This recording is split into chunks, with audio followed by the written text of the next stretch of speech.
પ્રશ્ન છે, મહાત્મા ગાંધીએ 1918-1919 દરમિયાન કયો વેરો લાદવામાં આવતા ખેડૂતોના સમર્થન આપવા ગુજરાતમાં ખેડા સત્યાગ્રહ શરૂ કર્યો હતો? તો ઓપ્શન 1 નંબર જમીન મહેસૂલ વેરો એકદમ સાચું છે. તો જમીન મહેસૂલ વેરામાં અંગ્રેજોએ વધારો કરેલો, એના લીધે ખેડૂતોએ એ વખતે દુકાળ હોવાને લીધે ના પાડેલી કે તમે આટલો બધો વધારો ન કરો, અમારી પાસે ઉત્પાદન નથી થયું એટલે અમે તમને વેરો નહીં ચૂકવી શકીએ. એના માટે આ સત્યાગ્રહ થયેલો. મીઠાનો વેરા પર 1930માં દાંડીકૂચ થયેલી. કૃષિ વેરા પર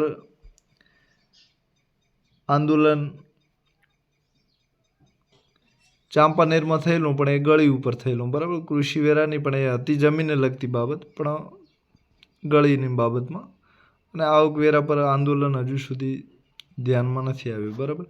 ત્યારબાદ 18મા નંબરનો પ્રશ્ન છે, તાજેતરની ઘટના પ્રમાણે ભારતની સર્વોચ્ચ અદાલતે લિંગ સંવેદનશીલ ચુકાદાઓ એટલે કે જેન્ડર સેન્સિટિવ રૂલિંગ્સ તરફ એક મહત્વનું પગલું ભર્યું છે. સુપ્રીમ કોર્ટે આ મુદ્દાને ધ્યાનમાં લેવા માટે કયા પગલાંની રજૂઆત કરી છે? તો કે ન્યાયાધીશો માટે અયોગ્ય ભાષાની યાદી આપતી એક હેન્ડબુક જારી કરી છે. હેન્ડબુક એટલે હાથે લખેલી બુક જારી કરી છે. તો એવા શબ્દોની આમાં રજૂઆત કરેલી છે કે કયા શબ્દો અયોગ્ય કહેવાય, એટલે કે તમે ન્યાયાધીશો વાપરતા હોય એ યોગ્ય ન કહેવાય, એવા શબ્દો ન વાપરવા જોઈએ, એવા અયોગ્ય શબ્દોની હેન્ડબુક જારી કરી છે. તો આ એક મહત્ત્વનું પગલું છે, બરાબર. આ પણ એકદમ સહેલો છે. તો લિંગ આધારિત કોટા એટલે કે મહિલાઓને વધારે જગ્યાઓ આપવી એ સાચું નથી. લિંગ સંબંધિત કેસ માટે વિશેષ અદાલત, તો વિશેષ અદાલતો અગાઉથી બનાવેલી છે, એટલે કે અત્યારે હાલ બનાવવાની છે એવી કોઈ સાચું નથી. નિર્ભયા કેસમાં ફાસ્ટ કોર્ટ સુપ્રીમ કોર્ટે એમ બનાવી હતી, એટલે અત્યારે બનાવી એવું નથી. પછી વકીલોને લિંગ સમાનતા માટે શિક્ષિત કરવા માટે એક અભિયાન શરૂ કર્યું. તો અત્યારે અહીં આપણે સુપ્રીમ કોર્ટના ન્યાયાધીશો માટેની વાત છે, એટલે એમાં વકીલને કાંઈ લેવા દેવા નથી. પછી 19મા નંબરનું છે, ગુજરાતની પ્રસિદ્ધ પટોળા સાડીઓના નિર્માણમાં મુખ્ય કઈ સામગ્રી વપરાય છે? તો 1 નંબર રેશમ, 2 ઊન, 3 શણ અને 4 કપાસ. તો રેશમ એકદમ સાચું છે. રેશમનું કાપડ એકદમ મુલાયમ હોય છે, ને મુલાયમ કાપડમાંથી પાટણ શહેરમાં પટોળા બને છે, અને આ પટોળા ખૂબ જ જાણીતા છે. સાથે ઊન છે, તો ઊનમાંથી આપણે શિયાળામાં ઠંડી ઓછી લાગે એના માટેનું કાપડ બને છે. પછી શણ છે, એમાંથી કોથળા બને છે. શણને અંગ્રેજીમાં જૂટ પણ કહેવાય છે. તો એમાંથી કોથળા બને છે, અને બંગાળમાં સૌથી વધારે શણનું ઉત્પાદન થાય છે. કપાસ છે, તો કપાસમાંથી રૂ બને છે, રૂમાંથી સુતરાઉ કાપડ બને છે, બરાબર. તો આ રીતે 20મા નંબરનો પ્રશ્ન છે, 1960માં નવા રચાયેલા ગુજરાત રાજ્યના પ્રથમ મુખ્યમંત્રી કોણ હતા? તો 1960માં જીવરાજ નારાયણ મહેતા એટલે કે જીવરાજ મહેતા હતા. માધવસિંહ સોલંકી 1984માં હતા, જ્યારે મધ્યાહન ભોજન યોજના આવેલી. અને મોરારજી દેસાઈ, તમે જ્યારે આપણું ગુજરાત મુંબઈ પ્રાંત સાથે એટલે કે મહારાષ્ટ્રમાં હતું, ત્યારે મોરારજી દેસાઈ ગુજરાતના મુખ્યમંત્રી હતા, એટલે કે મહારાષ્ટ્રના હતા. અને મોરારજી દેસાઈ 1977 અને 1979 ભારતના વડાપ્રધાન પણ રહી ચૂક્યા છે. બળવંતરાય મહેતા પંચાયત સમિતિની જે નિમણૂક થઈ એમાં પોતે હતા, બરાબર, પંચાયત સમિતિમાં. સાથે ગુજરાતના મુખ્યમંત્રી પણ રહી ચૂક્યા છે. તો આ એકદમ સાચું છે, આમાં કોઈ ભૂલ જેવું નથી. પછી 21મો પ્રશ્ન છે, દ્વારકા એક પ્રાચીન શહેર, તીર્થસ્થાન, મહાકાવ્યના કયા પાત્ર સાથે સંકળાયેલું છે? તો દ્વારકા તમે જાણો છો ભગવાન કૃષ્ણ સાથે સંકળાયેલું છે. કૃષ્ણ ત્યાંથી યાદવો સામે પેલો જ્યારે જરાસંઘે લડાઈ કરેલી ત્યારે કૃષ્ણ ત્યાંથી રણ છોડીને ભાગી ગયેલા, અને દ્વારકામાં પોતે મથુરાથી દ્વારકામાં નિવાસ કરેલો. તો ભગવાન કૃષ્ણ જે તીર્થસ્થાન ત્યાં અત્યારે એક દ્વારકા મંદિર પણ દેવભૂમિ દ્વારકામાં આવેલું છે. આ રીતે ભગવાન કૃષ્ણની પણ ભગવાન કૃષ્ણ આવે, તો ભગવાન કૃષ્ણ એ દ્વારકા સાથે સંકળાયેલું પાત્ર છે. ભગવાન રામ છે અયોધ્યા સાથે સંકળાયેલું પાત્ર છે. અર્જુન છે તો હસ્તિનાપુર ઇન્દ્રપુરી છે ત્યાં સાથે યુધિષ્ઠિર અને અર્જુન બંને સંકળાયેલા છે. 22મા નંબરનો પ્રશ્ન છે, 2015માં કઈ સંસ્થાએ ભારતના આયોજન પંચનું સ્થાન લીધું હતું? તો 2015માં નાણાં પંચ ક્યારેય ના આવે, એટલે તમારે આમાં ઓપ્શન ખોટો જ છે, બરાબર. પછી જાહેર સેવા આયોગ એટલે કે જીપીએસસી, કાં તો યુપીએસસી, કાં તો કોઈ સ્ટેટ બીજાનું હોય તો આ પણ ના આવે, કારણ કે આયોજન પંચ છે એ યોજના ઘડવા માટેના છે. દર 5 વર્ષે પંચવર્ષીય યોજના બહાર પાડતું, એના માટે આયોજન પંચ હતું. તો ઓપ્શન 2 ખોટો છે, એમાં કાંઈ તમારે વિચારવાનું નથી. અને ચૂંટણી પંચ પણ સ્થાન ન લે, એટલે કે આ વિકલ્પો 3 ખોટા વિકલ્પ છે, ક્યારેય ના આવે, એકદમ સહેલો. નીતિ આયોગ આવશે તો 1 જાન્યુઆરી 2015ના રોજ આપણા જે નરેન્દ્ર મોદી છે એમણે નીતિ આયોગની રચના કરેલી. તો નેશનલ નીતિ આયોગનું ફૂલ ફોર્મ છે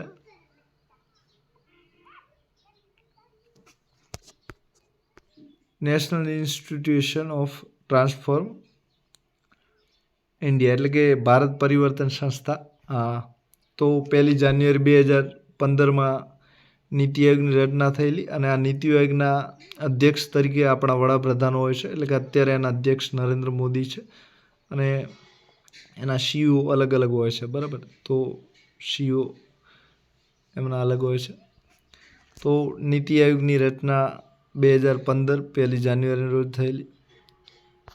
ત્યારબાદ 23મા નંબરનો પ્રશ્ન છે, ગુજરાતનું કયું ઐતિહાસિક શહેર તેના સારી રીતે સચવાયેલ મધ્યકાલીન સ્થાપત્ય માટે જાણીતું છે? તેને યુનેસ્કો વર્લ્ડ હેરિટેજ સાઇટ તરીકે પણ જાહેર કરવામાં આવ્યું છે. તો વર્લ્ડ હેરિટેજ સાઇટની આમાં વાત કરવામાં આવેલી છે. તો વર્લ્ડ હેરિટેજ સાઇટ ગુજરાતમાં કુલ 4 સાઇટો છે, એમાં આપણું અમદાવાદ પણ છે, અને અમદાવાદને વર્લ્ડ હેરિટેજ સાઇટ તરીકે જાહેર કરાયેલ છે.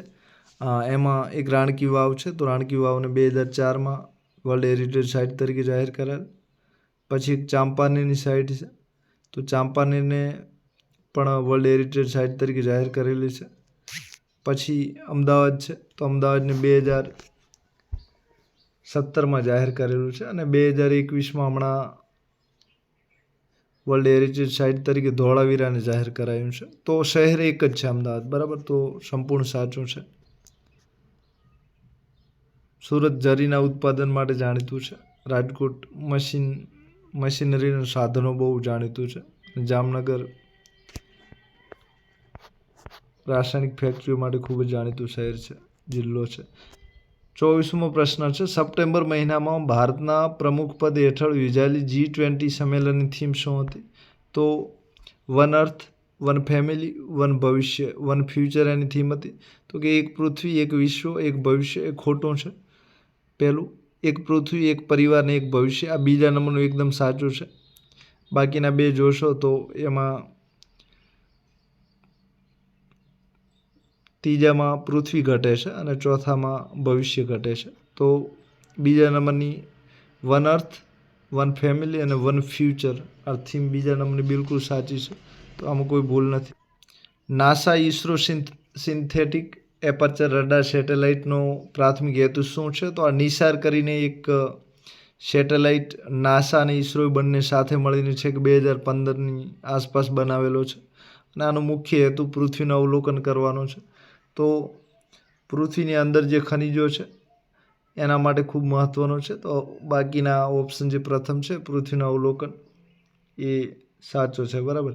કમ્યુનિકેશન રિલે માટે ઇનસેટ ઉપગ્રહ છે. અંતરિક્ષમાં સંશોધન કરવા માટે અત્યારે એક સૂર્યનું તપાસ માટે આદિત્ય L1 મિશન મુકાયું છે.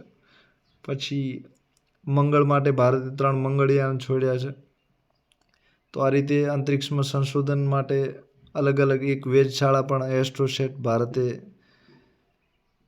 છોડવાનો વિચાર કરી રહ્યું છે, અને એક ગગનયાન છોડવાની પણ ભારતનું આયોજન છે. તો નિસાર જે ભારત અને અમેરિકાની જે સંસ્થા નાસો છે એ અને ઇસરો ઇન્ડિયન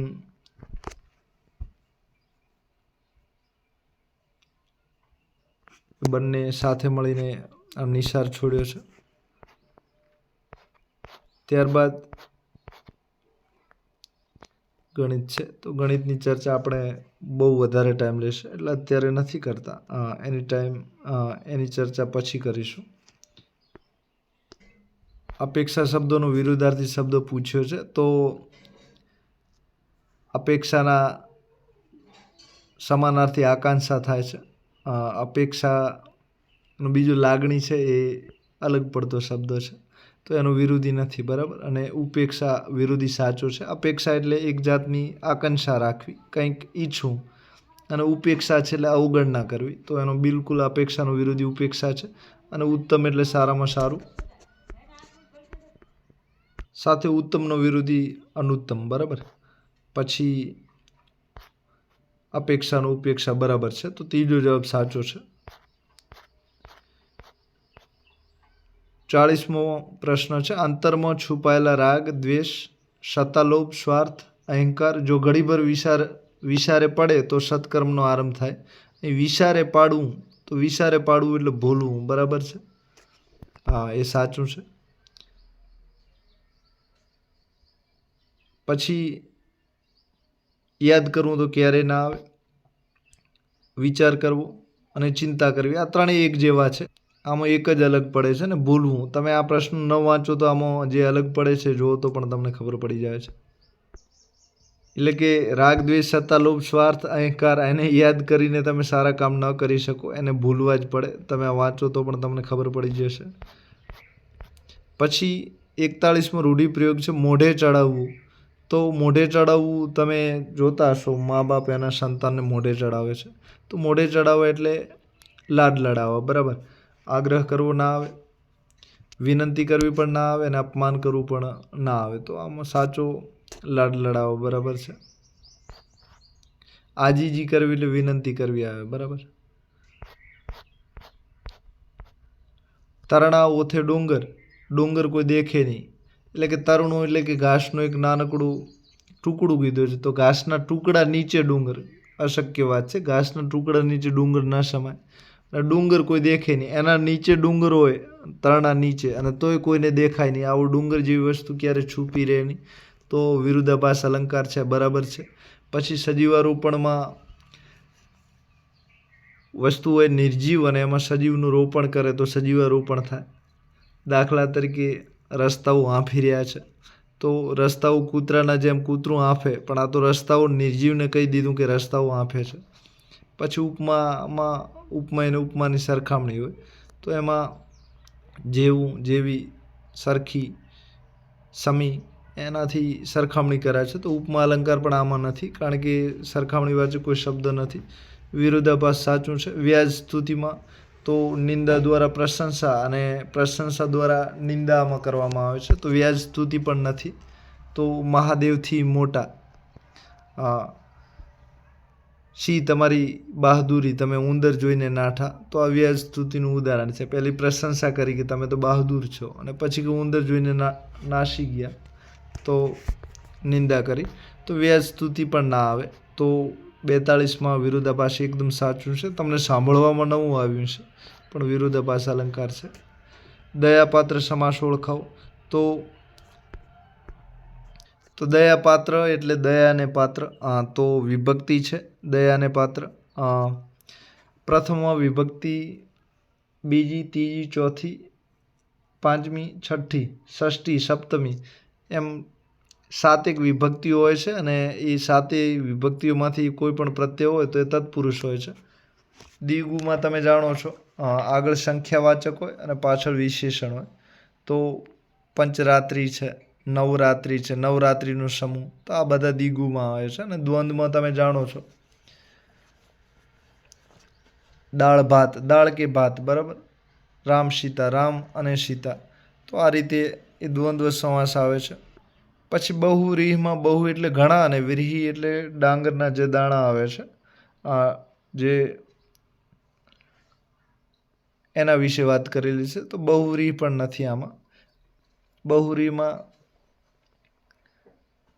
આગળ વિશેષણ આપેલું હોય અને પાછળ કર્મ હોય છે, બરાબર, કાં તો કર્તા હોય છે. તો આ રીતે બહુવ્રીહિ, બીજું બહુવ્રીહિમાં એ રીતનું ઉદાહરણ હોય તો થાય, એવું નથી, બરાબર. એટલે એ પણ નથી. તો આમાં દયા અને પાત્ર, એને તમે વિગ્રહ કરશો તો જવાબ મળી જશે. પછી 44મો પ્રશ્ન છે, તને ભિખારીને શાને આપવું, દાખવી દયા શાને તારા સમા, લાખો તણી આળસ પોષવી. અહીં દાખવી શબ્દોનો અર્થ શોધવાનો છે. તો અહીં સમાનાર્થી તમને પૂછી રહ્યા છે. તો દાખવી એટલે બતાવીને. તો તને ભિખારીને શાને આપવું, એટલે કે તને ભિખારીને કેમ આપવું. દાખવી દયા શાને તારા સમા લાખો તણી આળસ પોષવી. દાખવી દયા એટલે કે તારા પ્રત્યે દયા બતાવીને શાને એટલે કે કેમ, સમા એટલે જેવા, તો કે તારા જેવા લાખો અહીં આળસુ માણસો પડ્યા છે, એ બધાને અમારે આમ કેમ પોષવા, એટલે કે તમારા જેવા પ્રત્યે અમારે દયા કેમ બતાવી, એવું કહે છે. તો દાખવી એટલે બતાવી, બરાબર છે. બાકીના તમે જોશો. હા, તો ત્રણેય અલગ પડે છે. બદલી પાળીને મેળવી એકે નહીં આવે. સાચો જવાબ 44માં 2 આવશે, બતાવીને. વખાણ કરવા લાયક શબ્દ સમૂહ માટે એક શબ્દ આપવો છે. તો વખાણ કરવા લાયક હોય એને સજ્જન, સારો માણસ હોય એને સજ્જન કહેવાય, એટલે પહેલું ના આવે. ચતુર, હોશિયાર માણસ હોય એને ચતુર કહેવાય, એટલે બીજું પણ ના આવે. ત્રીજું પ્રશંસનીય, તો વખાણ કરવા લાયક હોય એ પ્રશંસનીય ગણાય, બરાબર, તો સાચું છે. અને સાધુ, તો સારા ગુણવાળો હોય, ત્યાગી હોય, સાધુ હોય, તો સાધુ પણ ના આવે. તો ત્રીજો જવાબ સાચો છે. વખાણ કરવા લાયક શબ્દ સમૂહ માટે એક શબ્દ પ્રશંસનીય આવશે. 46 નંબરમાં નીચેનામાંથી શુદ્ધ વિધાન શોધો. તો સાચું વિધાન તમારે શોધવાનું છે. તો મારા અક્ષર તમારા કરતાં સારા છે, મારા ના આવે, મારા આવે, એટલે એ પણ ખોટું છે. બીજામાં મારા અક્ષર તમારા અક્ષર કરતાં સારા છે. આમાં અક્ષર બે વખત થયું છે, એટલે નપુંસકલિંગ શબ્દો વાપર્યો છે, કરતાં, બાકી કરતા આવે. તો ત્રીજામાં છે મારા અક્ષર તમારા કરતાં સારો છે, અક્ષર સારો ના આવે, એ પણ ખોટું છે. મારા અક્ષર તમારા કરતાં સારા છે, તો આ ચોથું પણ ખોટું છે. તો આમાં તમારે સાચું વાક્ય શોધવાનું હોય તો બીજું બંધ બેસતું છે. આમ ખરેખર તો મારા અક્ષર તમારા કરતાં સારા છે એમ કહેવાય. તો કે મારા અક્ષર તમારા કરતાં નહીં પણ કરતાં સારા છે, તો બીજું સાચું હોઈ શકે, પણ અક્ષર આમાં 2 વખત આપે છે, એટલે આ ચારેયમાં સાચું બીજા નંબરનું છે, બરાબર છે. પછી 47 નંબરનો સરખી ઉંમરનું શબ્દ સમૂહ માટે એક શબ્દ લખવાનું છે. તો સહોદર એટલે ભાઈ ગણાય. તો કે એક જ ઉદરે, એક જ પેટમાંથી જન્મેલા હોય એ બંને સરખા ભાઈ. પછી સમાધાન એટલે કે વાટાઘાટા કરવી, અને 2 મિત્રો વચ્ચે સંધિ કરાવી અને સમાધાન કહેવાય. ત્રીજું સમવયસ્ક, તો એક જ ઉંમરના હોય, સરખી ઉંમરના એને સમવયસ્ક કહેવાય. પછી ચોથું સમાંતર છે, તો સરખા અંતરે આવેલું એને સમાંતર કહેવાય. તો ત્રીજો સાચો છે, સરખી ઉંમરનું એટલે સમવયસ્ક. 47. ફના થવું રૂઢિપ્રયોગનો સાચો અર્થ. તો ફના થવું તમે આમિર ખાનની મૂવી છે, જોઈ હોય તો, કાજોલ અને આમિર ખાનની, તો એ જોયું હશે. ફના થવું એટલે ખુંવાર થવું, નાશ પામવું, એના માટે મરી પડવું એમ, એટલે કે તમે બધું જીવજાન બધું જોખમમાં નાખી દો, અને જીવજાન જોખમમાં નાખો એટલે તમારો નાશ થાય છે, બરાબર. આ તો ફના થવું એટલે મનોરંજન કરવું ના આવે, ખોટું છે. માલ ખપી જવું એટલે તમારી પાસે હોય વસ્તુ વપરાઈ જવું, એ વસ્તુની વાત નથી, તમારી ખુદની વાત છે. સમય પસાર કરવો, ના, એ પણ નથી. આમાં તમે સમય એકલો પસાર નથી કરતા. અને ચોથું નાશ પામવું, આ સાચું છે. તો ફના થવું રૂઢિપ્રયોગનો અર્થ છે નાશ પામવું. ખુંવાર થવું પણ આવી શકે. 49મો છે ત્રાસનો સમાનાર્થી શબ્દો શોધો. તો ત્રાસ તમે ઘણી વખત જોયો હશે, આ એકદમ સહેલો છે. ત્રાસ એટલે જુલમ. આપણે ફેમિલીમાં ઘણા જોતા હશું કે ઘરવાળા તો ખૂબ જ ત્રાસ ગુજારે છે, તો ત્રાસ એટલે જુલમ, બરાબર, એકદમ સહેલો છે. દંભ એટલે કપટ કરવું. વારસ એટલે જે વારસદાર હોય તે. અવાજને રવ કહેવાય, રવ એટલે અવાજ. જુલમ. ત્યારબાદ 50મો છે પૃથ્વીને લગતું શબ્દ સમૂહ માટે એક શબ્દ. પૃથ્વીને લગતું જે હોય એને 1 નંબરનું છે પૃથક એટલે અલગ કરવું, ના આવે. 2 છે પથ્થર એટલે શિલા, એ પણ ના આવે. ત્રીજું પાર્થિવ, તો પૃથ્વીને લગતું શબ્દ સમૂહ માટે એક પાર્થિવ આવે, એટલે કે પૃથ્વી જેવું જે હોય એને પાર્થિવ કહેવાય, સજીવ જેવું. અને ચોથું છે સોનું પણ ના આવે. તો પૃથ્વીને લગતું એકદમ સહેલો છે, પાર્થિવ. કંઈ ન વિચારો તો પણ તમને મળી જાય. જમીનના સ્તરમાં અચાનક ભંગાણ થવાથી પડતા વિશાળ પોલાણને ખાલી જગ્યા કહેવાય છે. તો ભૂગોળનો પ્રશ્ન છે. તો જમીનનું જે ઉપરનું પડ છે એમાં અચાનક ભંગાણ પડે એટલે કે તૂટી જાય, તો એ વિશાળ જે પોલાણ વિશાળ પોલાણ પડે એટલે કે મોટો ખાડો થાય, ખીણ થાય એને શું કહેવાય છે? તો આ અંગ્રેજી શબ્દ છે સિંક હોલ. સિંક હોલ એટલે ખવાઈ જવું, હોલ એટલે ખાડો પડે, એટલે કે ભંગાણ પડવાથી ખાડો પડે. તો સિંક હોલ શબ્દ સાચો છે. ભૂગોળનો પ્રશ્ન છે. વધુ પડતો બોજો એટલે કે વધારે પડતો ભાર લાગે, એકદમ ખોટું છે. ભાર લાગે એમાં ખાડો પડશે કે નહીં, દબાશે કે નહીં આપણને ખબર નથી. ગ્રાઉટિંગ છે એનો અર્થ હું નથી જાણતો. અને પાછળનું ભરણ, તો કે પાછળથી ભરાઈ જાય એ પણ ખોટું છે. તો સિંક હોલ સાચો છે. 52 નંબરનો પ્રશ્ન છે. એસિડ વરસાદની રચનામાં કયા વાયુ સૌથી વધુ ફાળો આપે છે? તો એસિડની વાત છે તો સલ્ફર ડાયોક્સાઇડ આવશે, SO4 બિલકુલ સાચું છે. બાકીના તમે એસિડ વર્ષામાં સૌથી વધારે ફાળો સલ્ફરનો જ છે, સલ્ફર ડાયોક્સાઇડનો છે. આમાં ઓક્સિજન તમે જાણો છો સારો વાયુ છે એટલે એલિમિનેટ થઈ જાય છે. મિથેન તમે જાણો છો જે છાણ હોય છે, ગોબર હોય છે એમાંથી નીકળે છે. કાર્બન ડાયોક્સાઇડ તમે કોલસામાંથી વધારે, આગમાંથી વધારે નીકળે છે. તો એસિડ વર્ષા માટે સલ્ફર ડાયોક્સાઇડના લીધે એસિડ વર્ષા થાય છે. 53મા નંબરનો પ્રશ્ન છે. પુનઃવનીકરણની સફળતાને હતોત્સાહ કરે છે અને ફેરબદલીના ઊંચા ખર્ચનું કારણ બને છે. તો પુનઃવનીકરણ એટલે કે ફરીથી વૃક્ષોને વાવવા, એટલે કે એક જગ્યા હોય ત્યાંથી ગયા પછી ફરીથી ત્યાં વૃક્ષો વાવવા, એટલે કે ફરીથી વૃક્ષો વાવવાની જે ઘટના બને એને પુનઃવનીકરણ કહેવાય. તો આમાં ખાલી જગ્યા આપેલી છે કે પુનઃવનીકરણની સફળતાને હતોત્સાહ કરે છે, એટલે કે કોણ નિરાશ કરે છે? પુનઃવનીકરણ એવી કઈ વસ્તુ છે જે ઘટાડે છે અને ફેરબદલીના ઊંચા ખર્ચનું કારણ બને છે. એટલે કે પુનઃવનીકરણ એક જગ્યાએથી બીજી જગ્યાએ આપણે લઈ જવું હોય તો એમાં ખર્ચો પણ વધે છે. તો શેના લીધે ખર્ચો વધે છે એવો પ્રશ્ન પૂછ્યો છે. તો પૂર જવાબ નહીં આવે. પુનઃવનીકરણની સફળતાને પૂર મહદઅંશે ઓછા અંશે આવે, બરાબર. બીજું, રોપાના જીવતા રહેવાનો નીચો દર. તો આ રોપાવાળું બિલકુલ સાચું છે. રોપા એવી વસ્તુ છે કે એમાં તમારે રૂપિયા ખર્ચવા પડે છે. એટલે કે જો રોપા જ્યાં વાવ્યા હોય ત્યાં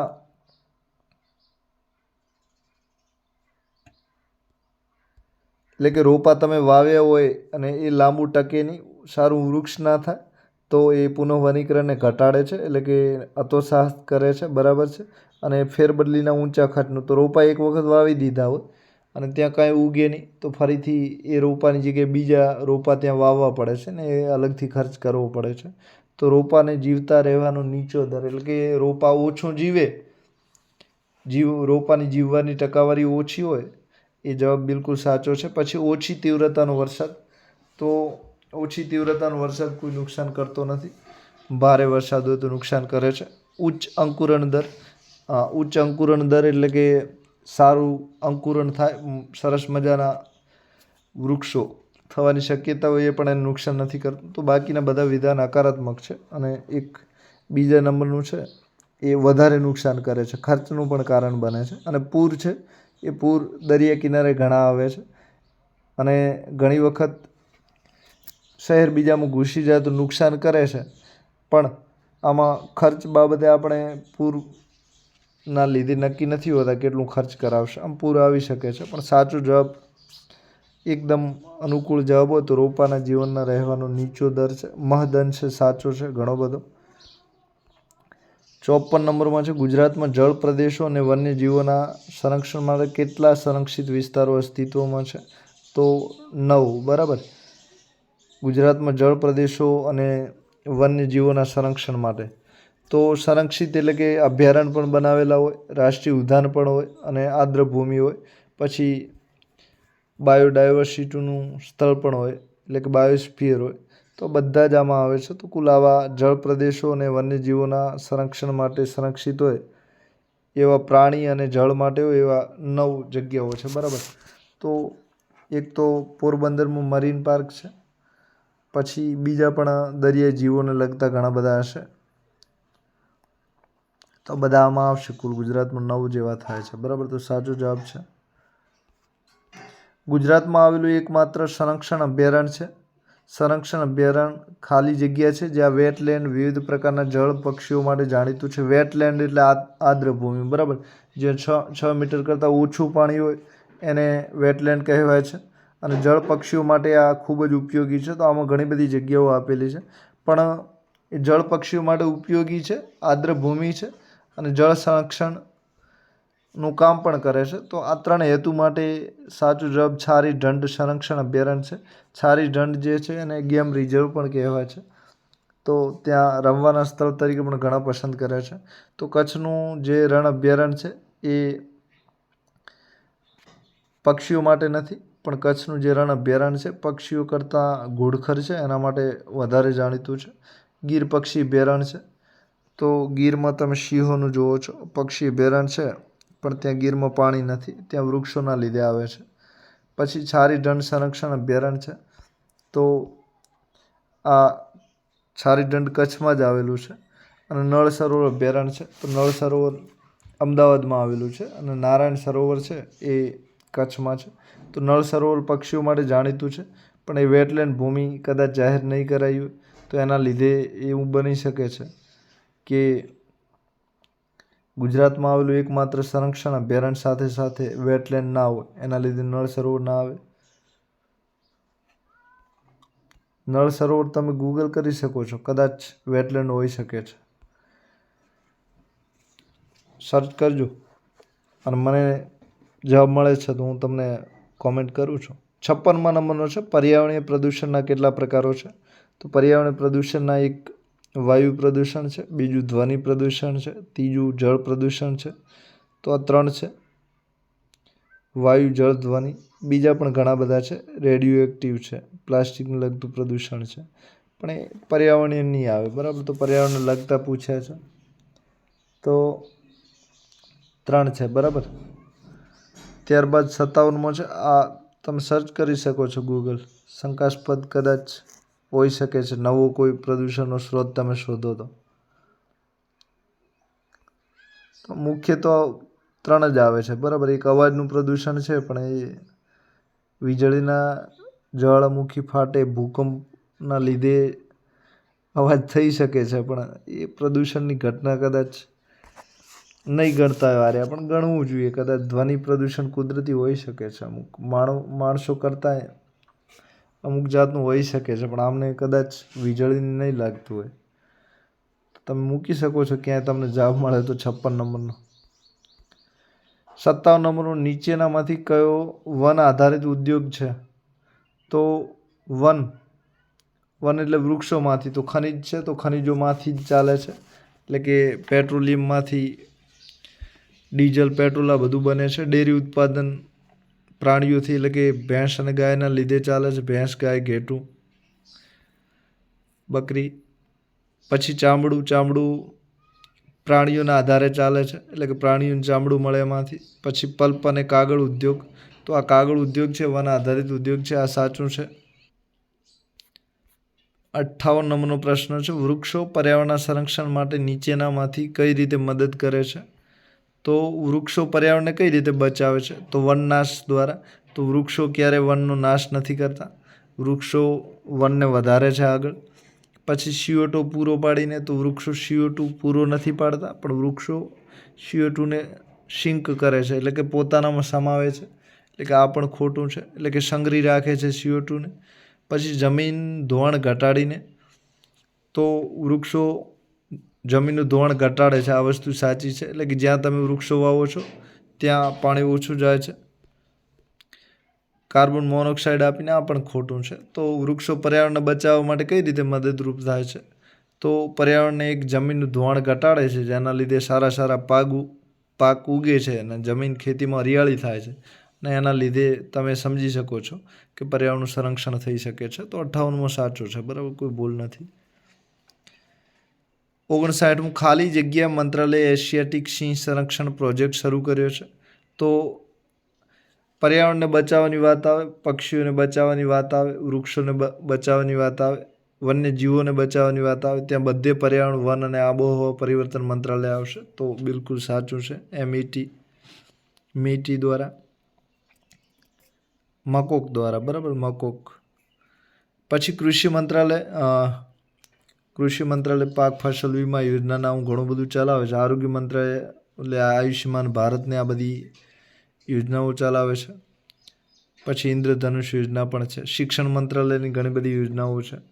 તો શિક્ષણ મંત્રાલય હમણાં બજેટમાં પણ એક નવી યોજના રજૂ કરી છે બાળકીઓને શિષ્યવૃત્તિ આપવા માટેની, સરસ્વતીવાળી યોજના. તો આ બધી યોજનાઓ છે અને આ સાચો જવાબ બરાબર છે. એશિયાટિક સિંહ સંરક્ષણ માટે પર્યાવરણ, વન અને આબોહવા પરિવર્તન મંત્રાલય. હમણાં તમિલનાડુ સરકારે નીલગિરી તાહિર માટે એક યોજના જાહેર કરી છે. એ તમે ક્યાંય પૂછાય તો યાદ રાખી શકો છો. 60મા નંબરનો છે સ્યુડોમાનસ અને ક્લોસ્ટ્રીડિયમ જેવા બેક્ટેરિયા નાઇટ્રેટને નાઇટ્રોજન વાયુમાં રૂપાંતરિત કરીને તેને વાતાવરણમાં ફરી પ્રવેશવા દે છે. આ પ્રક્રિયાને શું કહે છે? તો વિનાઇટ્રીકરણ. વિનાઇટ્રીકરણ એટલે કે જે નાઇટ્રોજન છે એ નાઇટ્રોજન રહેતું નથી અને એ બદલાઈ જાય છે, એટલે કે વિનાઇટ્રીકરણ. બરાબર છે. એમોનિયામાં રૂપાંતર થાય તેને એમોનિયમકરણ કહેવાય. સુપોષકતાકરણ, તો જે દાખલા તરીકે લીલ છે તો લીલમાં તે ખૂબ જ વધારો થાય તો એને સુપોષકતા કહેવાય, એટલે કે વધારે એની ફળદ્રુપતા વધી જાય, વિકાસ વધી જાય. નાઇટ્રીકરણ છે એટલે કે નાઇટ્રોજનમાં ફેરવાય એને નાઇટ્રીકરણ કહેવાય. તો એ પણ નહીં આવે. તો નાઇટ્રેટ નાઇટ્રોજન વાયુમાં, બરાબર, તો નાઇટ્રેટને બદલે છે એટલે વિનાઇટ્રીકરણ કહેવાય છે. બરાબર, નાઇટ્રેટ બદલાય છે, નાઇટ્રોજન થાય છે પણ નાઇટ્રેટની વાત છે એટલે વિનાઇટ્રીકરણ. બરાબર.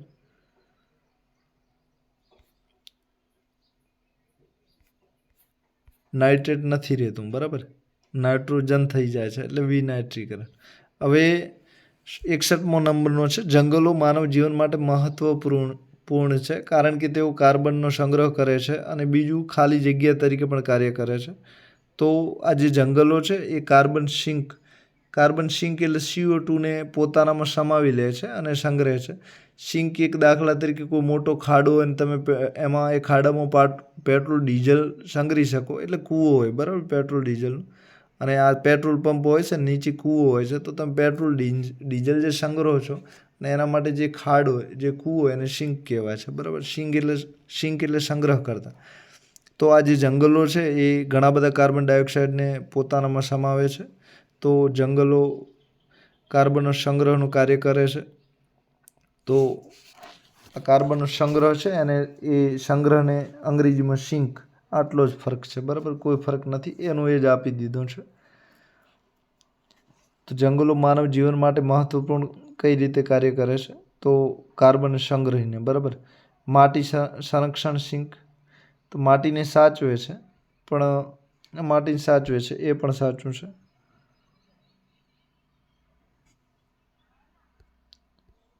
હવે આમાં બધા ઓપ્શન 4 સાચા છે, એક ખોટો નથી, પણ આ એવું કહેવા માંગે છે, એમણે આપ્યું છે કે જંગલો માનવ જીવન માટે મહત્વપૂર્ણ છે અને તેનું કારણ આપ્યું છે કે કાર્બનનો સંગ્રહ કરે છે અને બીજું કામ કરે છે, કાર્બનને સિંક તરીકે કાર્ય કરે છે, એટલા માટે મહત્વપૂર્ણ છે. તો તમે આ જે પ્રશ્ન પૂછ્યો છે એ સમજશો તો આ જવાબ તમને સાચો લાગશે. તમે અલગથી અર્થઘટન કરો તો ત્રણેય જવાબ બાકીના પણ સાચા છે. આ જંગલો ત્રણેય માટે કામ કરે છે. તમે એનું ઓબ્લિગેશન ઉઠાવી શકો છો. કદાચ કોઈ સુધારો કરી આપે તો, લગભગ નહીં કરી આપે. કાર્બનનો સંગ્રહ કરે છે માટે અને કાર્બન સિંક તરીકે કાર્ય કરે છે એવું કહી શકો છો તમે. સમાનાર્થી પૂછ્યો છે પર્યાવરણમાં, સ્વીકારી શકો છો તમે, કારણ કે પરીક્ષા કાઢવાવાળા એમની રીતે કાઢી શકે છે. ભારતમાં કઈ એજન્સી મુખ્યત્વે પ્રોજેક્ટ ટાઈગરના અમલીકરણ અને સંચાલન માટે જવાબદાર છે? તો NTC એ બરાબર જવાબ સાચો છે. નેશનલ ટાઈગર કન્ઝર્વેશન ઓથોરિટી છે એ આ પ્રોજેક્ટ ટાઈગર માટે 1973થી કામ કરી રહી છે. અને સાથે વર્લ્ડ વાઇલ્ડ લાઈફ ફંડ જે છે WWF, એમાં WWF ઇન્ડિયા કરીને ભારતમાં એની આ સંસ્થા ચાલે છે ને, આ એક પ્રાઇવેટ સંસ્થા છે. બરાબર. પછી વાઇલ્ડ લાઈફ કન્ઝર્વેશન સોસાયટી છે. આવી સોસાયટી કોઈ નથી, હમણે તમે છેતરાઈ જાવ એટલે વધારે વિકલ્પ વધારવા માટે ઓપ્શન મૂક્યો છે. પછી IUCN છે, તો આઈયુસીએન રેડ ડેટા બુક બહાર પાડે છે. તમે એના વિશે ઘણું બધું જાણવાનું છો. આઈયુસીએન મુખ્ય મથક સ્વિટ્ઝરલેન્ડના જે ગ્લાસ્ગો શહેર છે એમાં આવેલી છે અને આની સ્થાપના છેક 1948માં થઈ છે. અને રેડ ડેટા બુકમાં કઈ પ્રાણીઓ, વૃક્ષો કયા વિલુપ્ત થઈ ગયા છે, કયા પક્ષીઓ, એના વિશે વાત કરે છે. પછી ઇન્ડેન્જર્ડ કોણ છે, ડેન્જર્ડ કોણ છે, એક્સેન્ટિવ કોણ છે, આ બધા જ પ્રાણીઓ વિશે અલગ અલગ એ વાત કરે છે. ને કુલ 8 કેટેગરીમાં રિપોર્ટ બહાર પાડે છે પ્રાણીઓ, પક્ષીઓ વિશે. આઈયુસીએન મહત્વની ખૂબ સંસ્થા છે. 63માં નંબરનો પ્રશ્ન છે, બાયોમેડિકલ કચરાના અયોગ્ય નિકાલથી ખાલી જગ્યા થઈ શકે છે. તો બાયોમેડિકલ એટલે જૈવિક કચરો જે મેડિકલમાંથી નીકળે છે. દાખલા તરીકે કોઈ મહિલા ગર્ભપાત કરાવે તો એમાંથી જે બાળક ભ્રૂણ છે એ એક જૈવિક કચરો કહેવાય છે. પછી હાથ પગનું ઓપરેશનમાં ક્યાં વાડકાપ કરો અને લોહી નીકળે એ પણ એક જૈવિક કચરો છે. જૈવિક એટલે જીવતું, બરાબર, અંગ જેવું જીવતા અંગ હોય એ બાયોમેડિકલ કહેવાય છે. તો આ કચરાનો ખરાબ રીતે તમે નિકાલ કરો તો શું થઈ શકે છે? માટીનું ધોવાણ ના થાય ક્યારે, એકદમ ખોટું છે. પાણી દૂષિત થાય છે, આ પાણીમાં નાખો તો પાણી દૂષિત થાય છે, સાચી વાત છે. પછી ધ્વનિ પ્રદૂષણ છે, અવાજનું પ્રદૂષણ એના લીધે ના થાય. તમે ગમે એટલો જોરથી ફેંકો તો પણ અવાજ ઘણો તો ન જ થાય, એટલે ખોટું છે. પછી હવાનું પ્રદૂષણ છે, તો હવાનું પ્રદૂષણ એ કચરાને સળગાવવાથી થઈ શકે છે, ખોટું નથી, બરાબર. તો પાણી દૂષિત અને હવાનું પ્રદૂષણ બંને જવાબ આવી શકે છે. તો એમાં તમારી પાસે પ્રૂફ હોય તો તમે કોઈ વેબસાઇટ પરથી પ્રૂફ તમને મળી શકે છે. મેડિકલ ઇન્ડિયાની વેબસાઇટ હોય તો MCI ઉપર સર્ચ કરો તો મળી શકે છે. બાકી તો આનો ક્યાં જવાબ મળવું મુશ્કેલ છે. તો 2 અને 4 બંને સાચા છે. પણ પાણી દૂષિત, પાણી વધારે 71% છે ને કદાચ રાજી થઈને પાણીમાં જ પધરાવતા હોય અને પાણી વધારે દૂષિત થતું હોય તો એ કહી શકે છે. બાકી સળગાવે તો હવાનું પ્રદૂષણ પણ થઈ શકે છે, બરાબર.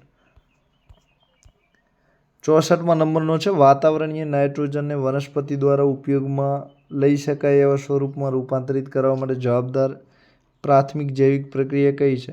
તો જે વાતાવરણમાં નાઇટ્રોજન ઘણું બધું પડ્યું છે વીજળી રૂપે અને વીજળીના કડાકા ભડાકા થાય એ નાઇટ્રોજન આપણને પૃથ્વીને મળે છે ને ઘણી વખત. જે દાણાદાર ફળીવાળા જે છોડ છે એટલે કે મગફળી છે, મગ છે, આ બધા પણ નાઇટ્રોજનને પોતાનામાં સંગ્રહે છે. તો નાઇટ્રોજન વનસ્પતિ પોતાનામાં સંગ્રહ એને શું કહેવાય છે? તો કે નાઇટ્રોજનનું સ્થાપના કહેવાય છે. આપણે જેમ ગણેશની સ્થાપના કરીએ છીએ ને, બેસાડીએ છીએ ને, એમ નાઇટ્રોજનને પોતાનામાં સમાવે છે, બરાબર. તો એને નાઇટ્રોજનનું સ્થાપન કહેવાય, એકદમ સાચું છે. 65 નંબરનો છે, આ નાઇટ્રોજનનું સ્થાપના કરવામાં રાઇબોઝિયમ છે ને આવી બધા જે બેક્ટેરિયા છે એ બેક્ટેરિયા બધા જાણીતા છે. તો આ ભૂગોળનો પ્રશ્ન છે અને પર્યાવરણમાં પણ તમે ગણી શકો છો. ગુજરાતમાં જંગલો દ્વારા આવરી લેવામાં આવેલ ભૌગોલિક વિસ્તારની ટકાવારી કેટલી છે? તો આમાં પ્રશ્નો અટપટો પૂછે છે પણ ટૂંકમાં એવું કહેવાય છે કે ગુજરાતમાં જંગલો કેટલા છે?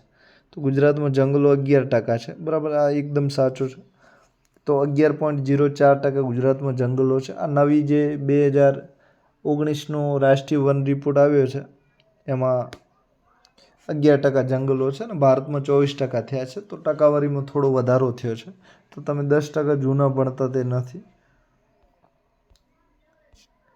GLCSનું પૂરું નામ શું છે? તો ગુજરાત લાયન કન્ઝર્વેટર સોસાયટી. GLCSનું પૂરું નામ બરાબર છે, ગુજરાત લાયન કન્ઝર્વેટર સોસાયટી, એટલે કે સિંહ સંરક્ષણ માટેની સોસાયટી.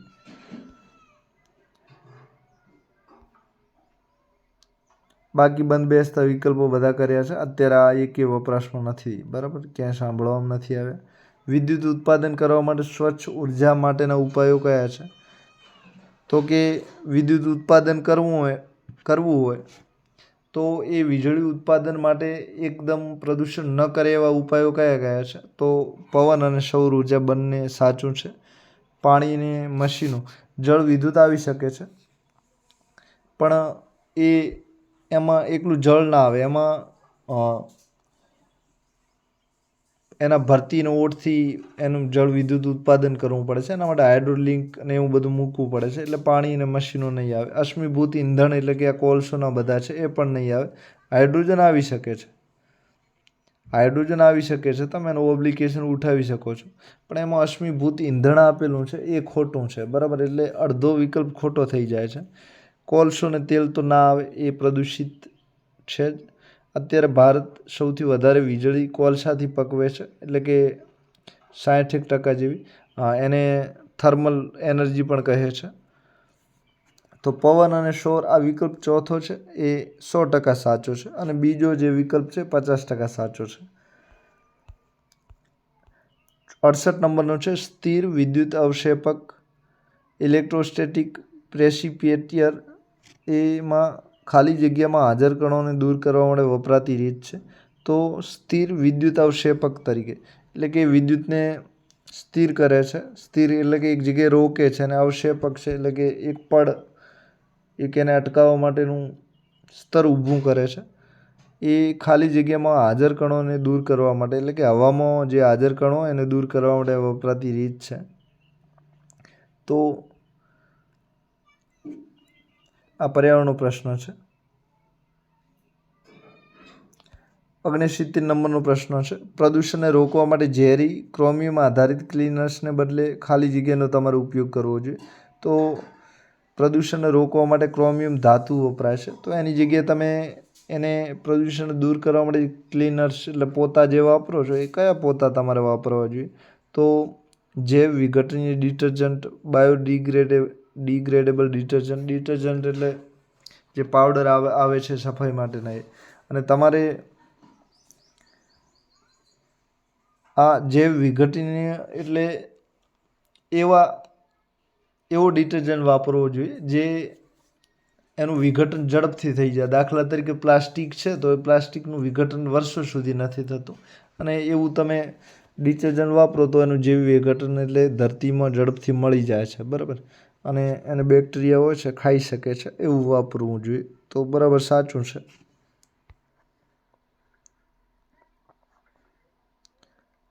આ ઓપ્શન સારો છે, બરાબર, પર્યાવરણ માટે એટલે સાચો આપ્યો છે. 70 નંબરનું નીચેનામાંથી કયું ઘન કચરાના વ્યવસ્થાપનમાં સ્ત્રોતના ઘટાડાનું ઉદાહરણ છે? તો ઘન કચરાનું જાળવણી કરે અને ઘન કચરાને ઓછો કરે. તો એમાંથી કાગળ અને પ્લાસ્ટિકનો પુનઃ ઉપયોગ કરવો.